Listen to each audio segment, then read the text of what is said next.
Well, hello, and depending on where you are, I want to say good afternoon or perhaps good morning. We really appreciate you joining this webinar with us at this crazy and difficult time, and know that certainly time is precious, and we are all trying to make the most of the opportunities that we have and to understand those a little bit more at this strange period of time with lots of uncertainty. I'm Martin Morgan. I'm the marketing director with Repair Shop website. Really excited to be with you today as I talk through how to keep your bays busy in difficult times with a strong market strategy. Before I get started, I do want to mention a little bit from a logistical standpoint. I encourage you to use either the question or the chat functionality in the GoToWebinar menu there to ask questions. I plan to go through the presentation, and at the end certainly we'll answer questions. So during any part of the presentation, if you have a question, please either use chat or the question functionality and just type in a question there, and I'll see it at the end. I am totally flying solo, so if you ask it during the presentation, I'm not going to see it at that time, but I will look at the end. And also want to say now, and I'll say it at the end, if you have any follow-up questions or perhaps you don't have the time to ask one today, I would be happy to have an email from you or a call, and my contact info will be available at the end of the presentation. So as we get started now, let's consider a little bit of a status check. And this is important because where are we? We're in the middle of uncertain times and unprecedented time where we don't know exactly where things are and where they're going, and certainly it's not happening maybe quite as much today as it was weeks ago, but things are changing at such a rapid pace. We don't know what to make of it and what to expect going forward. And I like this image precisely because I feel like it represents that uncertainty. It's supposed to be a compass clock, and I don't know about you, but I find it hard to tell the time on here because I'm not sure what's the small hand and what's the large hand, and it looks like it's got a one that ticks off the seconds, and it's a strange looking compass at that.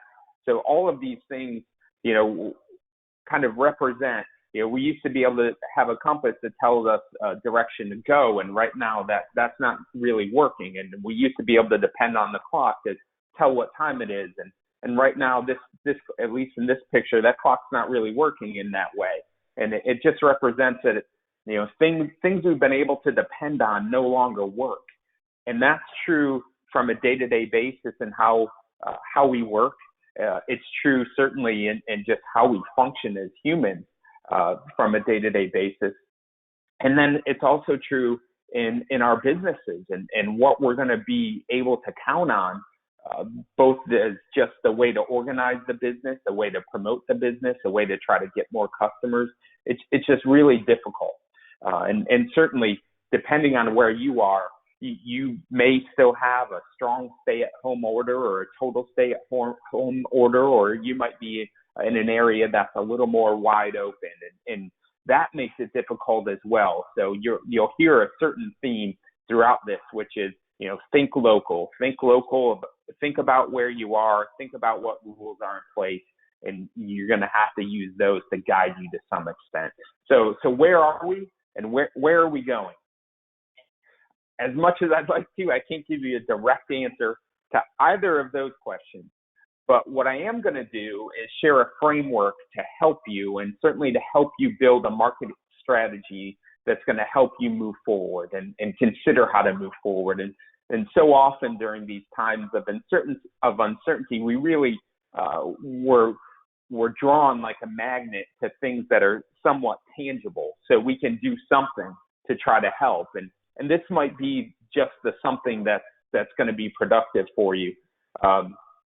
And I sure hope it is. And the idea is that throughout this presentation, you're going to get some really good tips that are going to help you think through this process and then come up with the strategy that's going to help you win.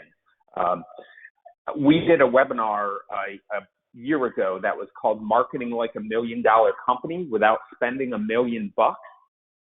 And part of this framework, these 4 questions here, were built right into that presentation. And that presentation was a full 10 questions, really 6 to establish the foundation and then 4 to apply it. And what we're going to focus on today really are those last 4 questions. And those are these. 1, how do I reach my primary audience? What message will resonate with them most? How do I communicate it as quickly and simply as possible? And then what processes do I need in place to ensure I always deliver on the promise I make in my marketing? And we are going to go right on through and we're going to hit each one of those 4 questions with some depth. So let's go ahead and get started on question number 1. How do I reach my primary audience? And this is a really important question, right? Because you need to know who your primary audience is. So a follow-up question of this is, have you determined who your primary audience is? And some of you may have gone through and already done that, which is awesome. If you haven't, you want to spend the time to think about those customers that are your best customers. Who are the customers you can depend on? Who are the ones that are going to always bring their vehicle to you, that are not going to be afraid of significant repairs, that maybe give you the highest AROs, that are going to be the ones that you're going to be able to make the best recommendations and they're going to take care of their vehicles. So what does that group of people look like? Certainly versus the other group, which might be the group that is always looking for a coupon, or they always have a coupon, and maybe all they do is bring the vehicle in for oil changes. They're not making proactive decisions to help make the life of the vehicle last as long as possible. The more that are much more focused on not wanting to spend the money to do the most for their vehicle. You want the opposite group, those that you would say are your best customers. So if you haven't taken the time to determine who that group is, you spend some time with that. And it's definitely possible that you may have 2 or 3 groups. So one of them may not, the whole group of all of them may not fit nicely in a little box. You want to try to not have 1 million boxes, because that's going to make this process somewhat impossible. If you can narrow it down to 2 or 3 boxes, and it depends in part what your market is like, you want to really look at those 2 or 3 boxes of people. And the reason that you really want to narrow it down is in part because of this next step, which is building out a marketing persona profile. So you want to really dig in deep. You want to understand as much as you can about these people. And that's especially important during a time like this, where things are so different or uncertain. Or the more that you can understand about them, the better you can create messaging that's going to work. And we'll jump into that with our next question. But as you think about this marketing persona profile, some people will take this to the extreme, pull out a piece of paper and fill out every little bit that you can about what these people are like. You want some demographic information. You want some psychographic information. Some of them take it to the extreme where you're writing out, what do these people watch on television? What types of, do they like sports? What type of sports do they like? What type of music do they like? All of those things. And I don't think you really need to get that in depth. If you're enjoying the process and you want to, then by all means, go ahead and do so. But I think you want to build out a good profile, and especially now, you want to consider, what are people paying attention to? Because that's going to be important, because in order to reach this audience, you want to know what they're paying attention to. Where are they getting their news? Historically, that's been a good place to be, whether that was advertising through television or radio back in the day, or more presently being on the web where people are looking at news.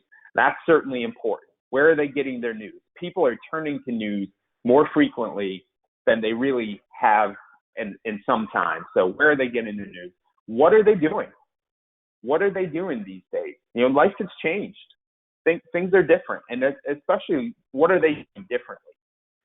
You consider that the person that may have had that half an hour commute to work and now is working from home. They're not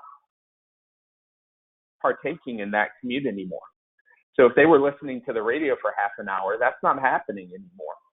So what is happening? What is different? What are people doing differently? And some ideas around that is, as you read and see, and you might be experiencing this in your own community, but people are reconnecting with neighbors. They're reconnecting with neighbors more than they did before. In a lot of ways, people where they live is often, they might have good neighborhood relationships, but they're not really connecting with those neighbors very frequently.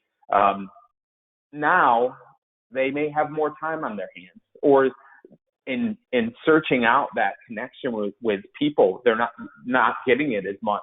Maybe with family they would visit, or people at work, and they're really searching out that connection with neighbors. So, how do you make use of that? Maybe ask your customers. You get to tell their neighbors, family, friends. Somebody comes in and always, or doesn't come in at all. Maybe it's a pickup and a drop off, and you just ask them, if you feel good about the service we gave, please let your neighbors know. We'd love to help them as well. Neighbors, family, friends, reach out. You can do the same thing, reaching out to previous customers. And when you think about news, certainly people are turning to Facebook and Nextdoor for news.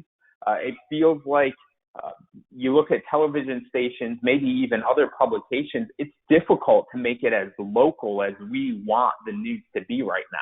We want to know what's happening in our specific area. We want to know, is everything still okay at the grocery store I go to? Has anything happened really close to me?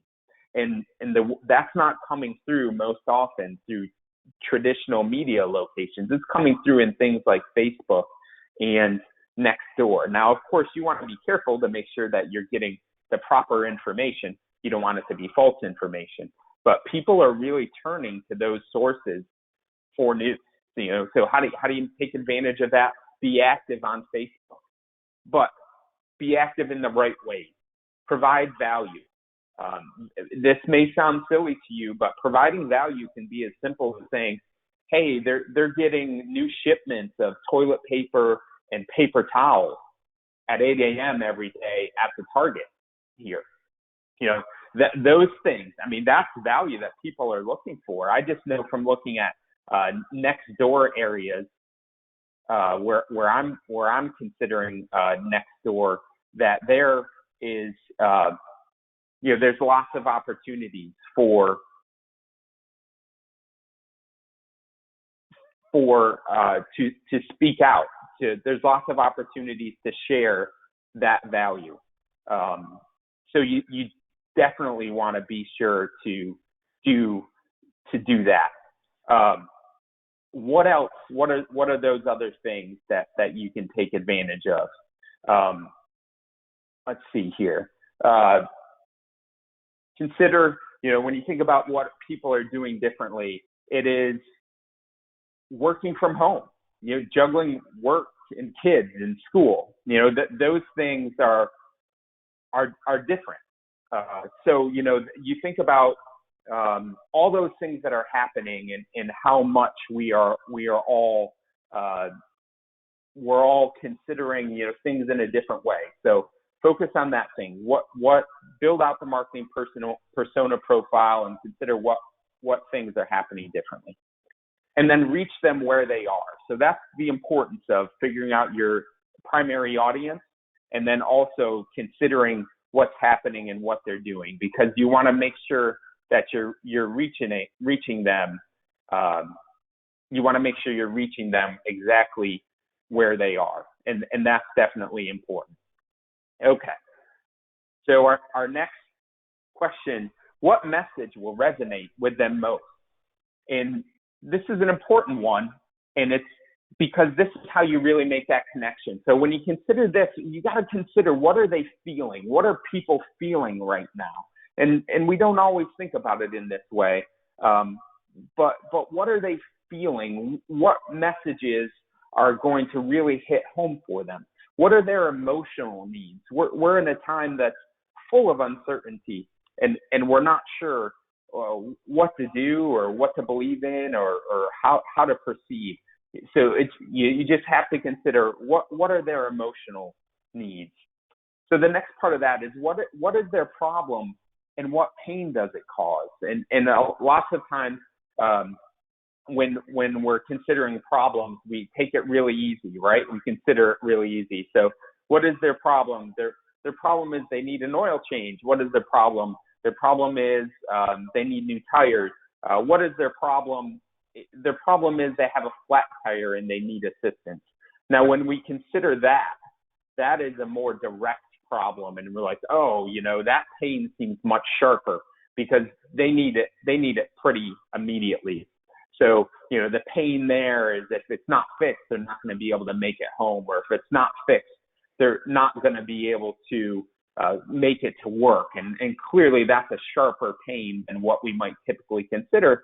But there's lots of things that are tied into this as well now, the problem might be that their child, who maybe is a teenager, could maybe high school or college, depending on that. But, maybe it's a problem with their vehicle that the teenager drives. And that makes them more concerned. That makes them more worried. So anything related to that is going to be something that's going to resonate more with them. And it's something that you can consider, not just the problem, but what is the pain that it causes, and what message can you create related to that pain? What are they seeking? And I included this picture in this one because it represents comfort food. What are we seeking? Many of us are seeking comfort. Things have changed so much. What are those things that we are drawn to that represent comfort? And I think a lot of that, one easy way to talk about that is through food. You're then drawn to those things that are your comfort food. So that might be things like, this is like mac and cheese or pasta or any of those things that really give you comfort. Oftentimes are the things that you grow up with. But people are seeking comfort. They're seeking comfort. They're seeking certainty. They're seeking solutions to their worries. There's so much to worry about now. What can you do that's going to alleviate those worries from a potential customer or a current customer? And then also consider what matters to them right now. So as you think about these things, what message is going to resonate with them most? It's a lot about feelings and emotions and what people are currently seeking. Like I mentioned, comfort. And what matters to them now? Comfort matters to them now. Something that sets their mind at ease matters to them a lot now. Making things as easy as possible matters a lot to people now. You think about that with no-touch service. That matters a lot more now than it did 3 or 4 months ago. No risk, having things fully sanitized, extra cleaning, all of those things matter a lot more to people now than they did a few months ago. And another thing that matters, I think, a lot more now, perhaps, and maybe not in some areas, because they were already focused on it. But I think something that you can utilize is local business taking care of local customers. Right? We should all be worried about our local businesses. It's been especially difficult these past couple months on local businesses, and I know all of you all, depending on where you are, have been under different rules and have probably been more impacted than others, depending on where you are. And so certainly understand that. And one of the other things I think about is somebody like restaurants. How are those local restaurants going to stay in business? And I've heard a lot of things locally here and based in Raleigh, North Carolina, about people trying to do well by local restaurants, trying to put efforts in place to keep local restaurants in business, to continue to do things. We got to support our local business people. And I think people care about that. And I think that's a message that you can use that can work. So the next piece, communicating your message quickly and simply. And this is definitely an important piece, because you really want to make sure that you're communicating quickly because you want to get it to them fast and you want them to understand it quickly. And then simply. Again, you don't, if you're trying to communicate your message across 3 paragraphs, that's a lot for somebody to spend time with. And it's not likely that they're going to be able to process that with our short attention spans right now, right? So we want to make sure to simplify it as much as possible. And so the first point here, how do I communicate? Well, that's the question. Sorry. First point here, think benefits, not features. So what does that mean exactly? Features are really the list of services or the things that you offer. So if you right now offer no-touch service, that's a feature. If you offer pick-up and drop-off, which probably be the same as no-touch service, that's a feature. Anything you offer like that, that's a feature, and that's those are the services that you offer. Those are the things that are really good about what you do, what your shop does. But what you want to do is you want to turn those features into benefits. And the way that you do that is you present it in the mindset or for the mindset of the customer. So, you think about the feature and then think about what does that mean to the customer. So an example, continuing kind of with that same thing, if you're offering pickup and drop off, then, the benefit as you present it is something like easy, worry-free service. You don't even have to leave the house. Something like that. So you're really, as the customer reads that, they see exactly immediately how does it affect them. The same thing is true in the way what can help you build those benefits is if you think about the last slide when we were talking about the question about what message will resonate, and we talked about what are their emotional needs, what are they really looking for, what are they seeking, then that helps you consider out how to build out those benefits. The next one, build your key points, build out those key points based on benefits. You might have one big statement at the top and then 2 to 3 bullet points underneath, and those are your key points. If you had all the time to express it, those are your key points. That's your 60-second message. But you also want to carve it up into 10 and 30-second messages. So you've got your big message. Now let's carve that up kind of in half and make it a 30-second message. Now let's carve it up even further and make it, if you only had 10 seconds to express to somebody what makes your shop special, here's what it is. It's your top statement. 30 seconds, you're adding on a little more. 60 seconds, you kind of have the whole thing. But again, you want to keep it simple. And what you want to be able to do is once you've got this framework, you've got your big message, and you can carve it up into smaller messages. You can use it everywhere. If you're sending out an email to customers or you use it by text, you can carve out those messages depending on how much space or how much time you have and repeat it continuously. And here's one of the key things about this too. Oftentimes on this side, we get sick of those messages that we use. We create this and then we get tired of it because we're saying the same thing over and over again. But you know what? You want to keep doing that. And the reason you want to keep doing that is because you may have heard it 1,000 times, but there's a good chance that your customers may have only heard it a couple. They may have not heard it at all. Maybe you've got somebody new that might be interested in being a customer, and this is going to be a message that really gets through to them, that really is going to matter to them. And if you give up too early on these messages, then you don't give them a chance to really sink in. It's about repetition in some ways, and it's about catching the right person at the right time. And if you catch somebody and you're not offering up your primary message because you got a little tired of doing the same thing over and over, then you might be catching them with one of your points that's not nearly as strong as your key message. So, repeat, even if you're sick of it. I feel the same way. I understand, but you got to remember, repetition is really important.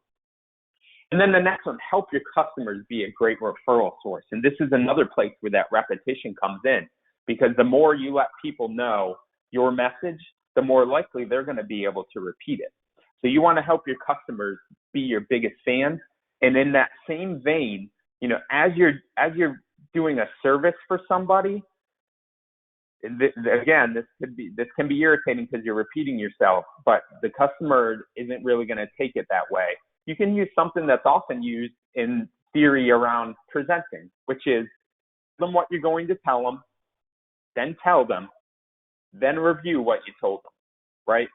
So part of what that looks like is as you have that phone call with a potential customer or you exchange, some sort of communication, sometimes that might be email or text, whatever it is, lay it out, tell them exactly what you're going to do and what their experience is going to be like. Then while it's happening, talk about what you're doing and what the experience is and what they can expect again. And then when it's over, maybe as you're finishing up the order, or as you're checking them out or virtually checking them out, tell them again exactly what you did, what the service was, what the experience was. So tell them what you're going to tell them and then review what you told them. And that's really going to drive home the message. And it's going to help them memorize the message. And it's going to be something that is going to help differentiate you likely from other shops because they're not as likely to be doing that. Communication is not always the best attribute of people within shops or service advisors, owners.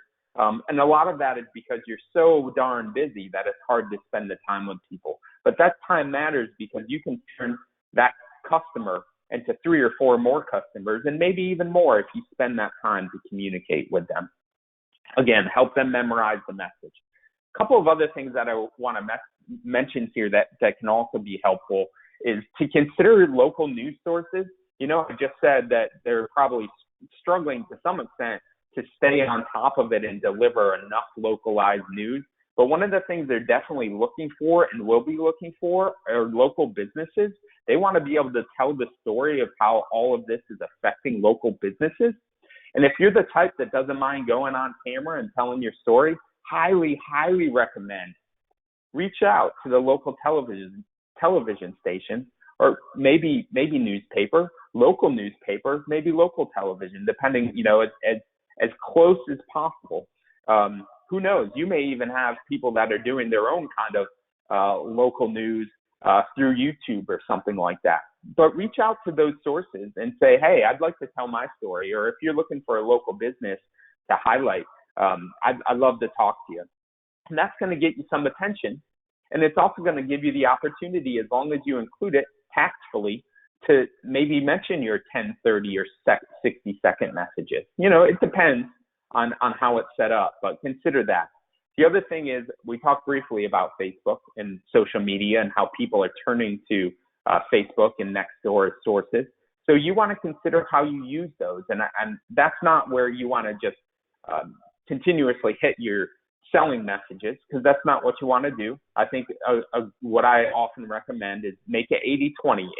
80% of the time you're delivering value or engagement, and then you earn, by doing that 80%, you earn the 20% of the time when you can use a promotional type of a message. And you don't want to make it a hard sell, but it's totally fine to highlight a service you're offering. If you're offering no touch service and you want to highlight that and say, hey, call us at this number and we're going to help you, then by all means, you go ahead and do that, especially if you've earned their trust and you've done a good job of the 80-20 rule.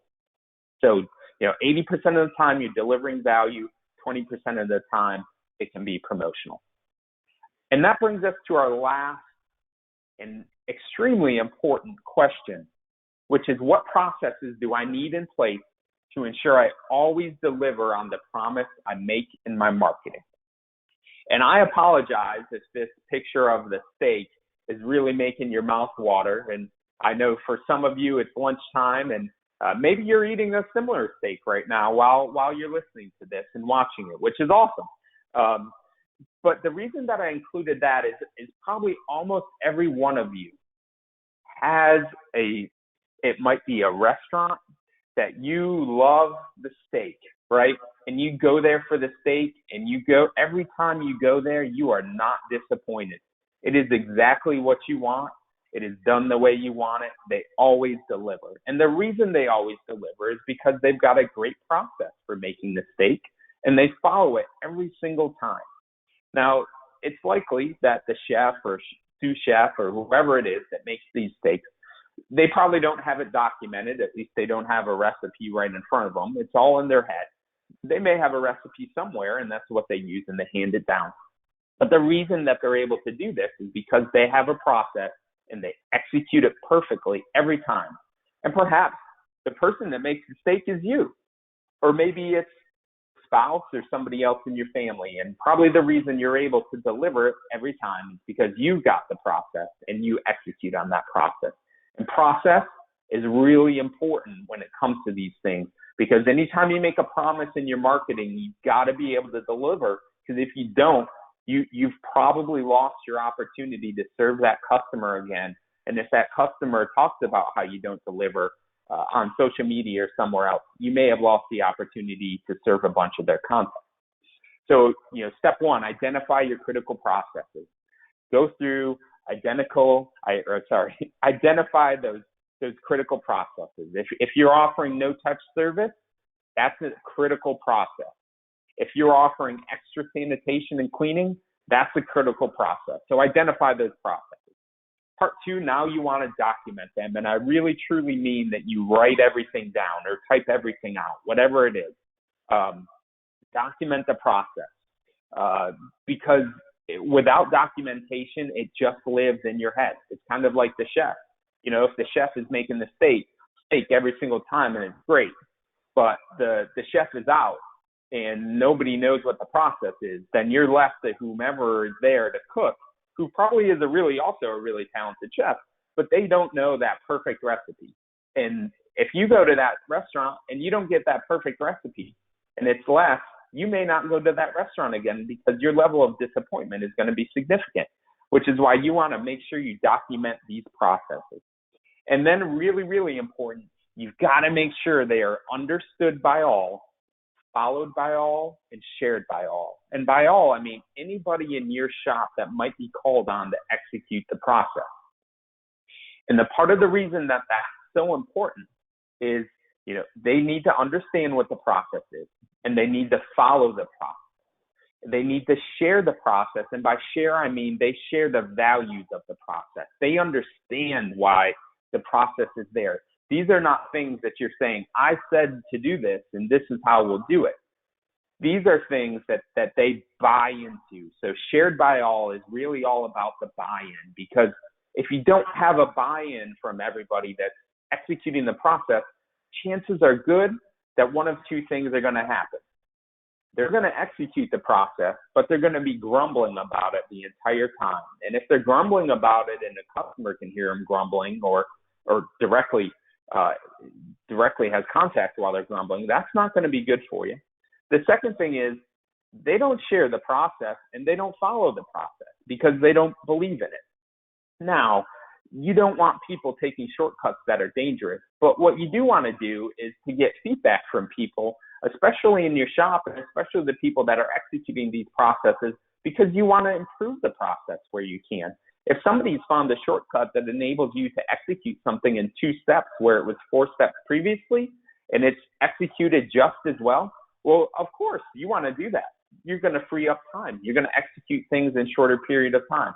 But you want to make sure that you've got those processes, that you can deliver on the process. So if you have a no-touch service, it has to be no-touch. If you're doing pickup and delivery, how do you make that process flawless? And when it comes to sanitizing, what are those steps? And how do you make sure it's followed every single time? And I think the other piece of that, too, is communicate. Communicate to your team. Communicate to your customers. Tell them about the process. This is the process we have. This is how we execute on this. The other thing that's here that I think of and that might be really valuable as you think about this, there are some things that you will be doing now that are basically mandatory. Because of the situation we're in, these are processes that are mandatory. So whether you call it a no-touch process or pick up and drop off, whatever that is, there's no optionality to that now because it's probably what you have to do. But consider 6 months from now, a year from now, whatever it may be, let's hope it's sooner, where things are somewhat normalized and everybody goes back to something like what we used to have, 3 to 4 months ago. Again, timing is different depending on where you are, and it's more normalized. Maybe now you're in a different position where you can charge for some of these things that you aren't able to charge now. But let's say you're doing pickup and drop off service, and you find that people love that because it's quick, it's easy, makes everything great for the customer. Who's to say that in 6 months you can't start charging the customer $100, $99 for pickup and drop off service, or whatever the number might be, depending on where you are, it could be different. And, so consider that. And if you've got that process totally documented, that's going to be a lot easier for you to execute. So think about those things. What things could you potentially monetize in 6 months to 12 months? Obviously, if we're in a tough situation like we are now, you're not going to charge people for these things. That's probably in bad taste. But when things free up and things are more normalized, and now people have gotten more used to, okay, they're bringing the car back to the shop and maybe waiting in the waiting room. That's the time when some of these things might be services that you can offer and charge for as well. The other thing I want to mention when you think about shared by all, this is the opportunity for you to inspire your team, to talk about the process. Here's why we're doing this. If people are depending on us, we're giving them a little bit of sanity. We're giving them some stress relief. We're making them feel better about the dependability of their vehicle. We're giving them comfort at a time where we're all seeking comfort. And the way we're doing that is by creating these processes and making sure that we're following every single time. We're delivering great service. And I know we all want to do that. So let's make sure we're doing it. Something along those lines. So a quick review. Framework for a winning market strategy. Follow these 4 questions, answer these 4 questions in this order. How do I reach my primary audience? What message will resonate with them most? How do I communicate it as quickly and simply as possible? And then what processes do I need in place to ensure I always deliver on the promise I make in my marketing? So whatever those messages are, you want to make sure you deliver on that promise every single time. Something quick about repair shop websites. We have more than 2,500 repair shop customers across the U.S. and Canada, and we've been building and managing websites for repair shops for 15 years. We exclusively focus on auto repair with 0 contracts, 0 added cost for customer support. Okay, that covers the presentation. Now it is time for questions, and give me just a second to look to see if have any questions here. Okay, looks like that question got answered. All right, here's one. I guess this comes from the info about Facebook. I've got a question here. Somebody asked, should I do Facebook advertising? And with many people turning to Facebook for their news, that's a really good question. What I will always say anytime anybody asks me about something, a question I would ask if you ask that is it something you've done in the past, and has it worked well for you in the past? Is it something you're currently doing, and is it working for you? Because I would never, I will always say, if you're doing something and it's working for you, then by all means keep doing it, right? You want to make sure that you're doing things that are working for you, and Facebook advertising could work. What you want to do, though, is you want to be very careful. You want to understand your audience, like we talked through. Is your audience on Facebook? And is Facebook advertising going to give you an advantage over what you're able to get just through your Facebook interaction without advertising? You want to weigh those things. You want to consider how you're going to set up the advertising, how you're going to build the messaging, because you want to make sure that you put some good messaging forth. And then I think you're also going to want to make sure that you're able to monitor it, right? So you want to be able to show ROI for your investment in that advertising. So how much you're spending and how much business is it resulting in for you? So Facebook advertising can be good.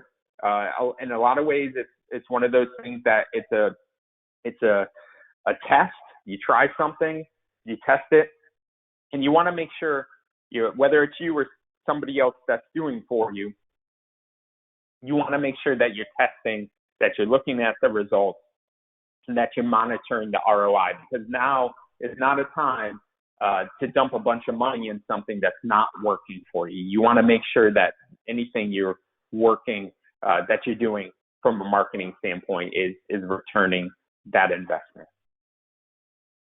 Okay, let's see. All right, here's another question similar. Are there any specific marketing tactics that you would recommend? Well, one thing I would definitely say is, the reason in part that we talked about audience is because you want to find out where your audience is. And you want to consider any marketing tactic that's going to reach that audience where they are. One thing we know for sure, and obviously, as you would expect, I would say you definitely want to make sure to do everything you can with your web presence. That includes website, Google My Business, consider reviews. All of those things, they're important before, they're important now, and they're going to continue to be important moving forward. So those are definitely three things that are going to always, at least as we can expect, be important. But other marketing tactics depend on where your audience is. You may find that you have opportunities that you haven't considered before. But I think if you go through the questions here, if you consider your audience, if you consider what they're paying attention to, consider where are they getting their news, what are they doing, and how can you interact with them where they are, that's going to give you an advantage of being able to connect with them. So always consider that. All right, that takes care of the questions, and we're at 1:43. So I thank you all for being here on the webinar, for taking your time to be on the webinar. My contact information is on the screen. Please always feel free to reach out to me with any questions you have, whether it relates specifically to this presentation or anything else related to your marketing efforts. Let us know where we can be of help. We definitely appreciate your time and wish you the best of luck in everything that you're doing for your shop. Wish you certainly health, and look forward to hopefully interacting with you in the future. Everybody take care, and thank you.